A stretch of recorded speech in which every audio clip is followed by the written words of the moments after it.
Nossa próxima janela é essa, horário autorizado. Quando nós entramos aqui na janela, nós percebemos que o cadastro desse horário autorizado, ele é bem parecido com o cadastro de horários que nós fizemos aqui.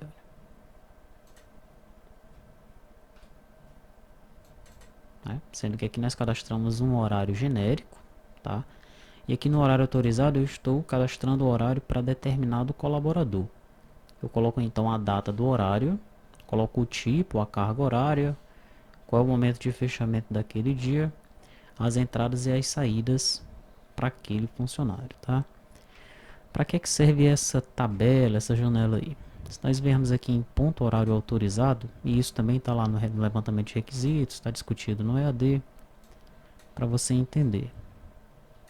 Armazena os horários autorizados para o funcionário indeterminado, e aqui cortou, né? Então você vai ter que olhar a descrição completa lá no diagrama entidade de relacionamento, no comentário dessa tabela, tá? Mas a ideia é a seguinte, quando um funcionário ele estiver locado em determinado horário, por exemplo, ele está alocado nessa turma, em uma turma cujo horário comercial é esse aqui, 8.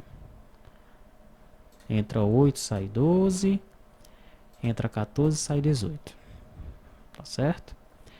Só que esse funcionário, em determinado dia, né, que é o caso desse cara aqui, no dia 5 de julho, ele vai precisar entrar às 10 horas. Tá certo? Ele vai entrar às 10, vai sair às 15, depois ele entra às 14 e vai sair às 19. Né?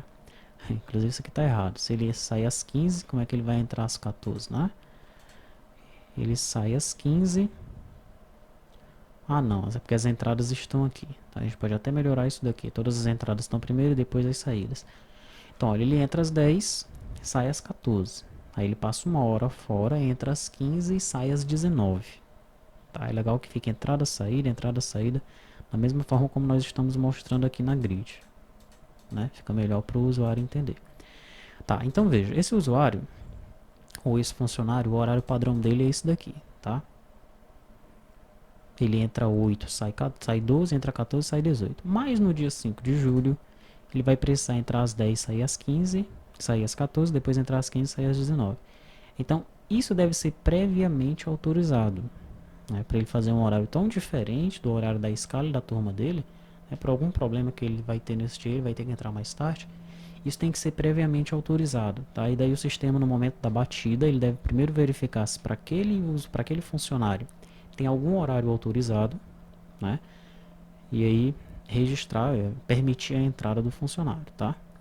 Porque digamos, o funcionário ele no dia 6 de julho tentou registrar a entrada às 10 horas. Então essa entrada dele não vai ser permitida, né? Ele está atrasado. Provavelmente vai levar uma falta. Mas no dia 5 de julho, se ele chegar às 10 horas, o sistema ele vai verificar se tem um horário autorizado para ele. Ele vai verificar primeiro o horário dele. Pô, esse cara é para entrar às 8, está atrasado. Será que ele tem um horário autorizado? Vai procurar pelo ID do colaborador naquela data, vai verificar que tem. Aí ele vai permitir a entrada daquele funcionário. Beleza? Para isso que serve esse horário autorizado, tá? Agora vamos analisar como é que foi desenvolvida essa solução, né? É uma tabela simples, então gerou VO e dois controles, adicionou no servidor e no cliente. Depois é partir para desenvolver a tela, né? Horário autorizado. Aqui está. Ok, então os dados que eu tenho lá no meu banco de dados, na minha tabela, eles estão também aparecendo aqui. No meu código, vou ter os métodos padrões, inserir, editar, excluir, salvar e o grid para edits. Seto o VO e o controller padrão.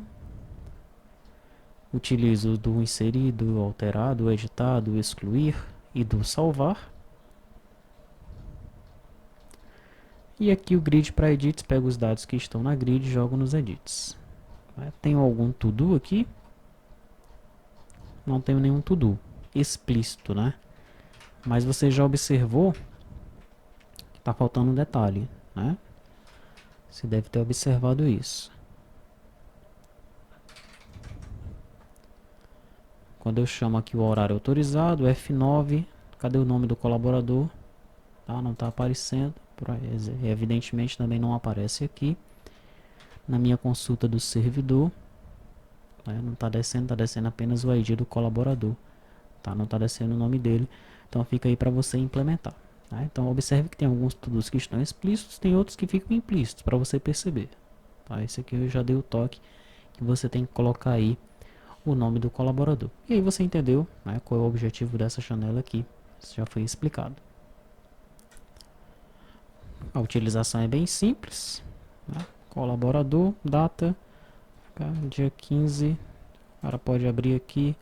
Dia 15 é um domingo. Olha, dia 21. O funcionário está dizendo que precisa viajar. Ele vai ter que sair às 4 horas, 16 horas. Tá? É na sexta-feira aqui, no dia 20. Então você chega lá, beleza, você vai trabalhar às 8 horas. Esse dia aí, ele acaba de 13h59, 59. Ah, então a tua primeira entrada nesse dia aí vai ser às 7 horas. Por isso que é legal deixar a saída perto da entrada, né? Porque o cálculo até mental fica melhor para o usuário. Então você entra às 7, sai às 11 para o almoço.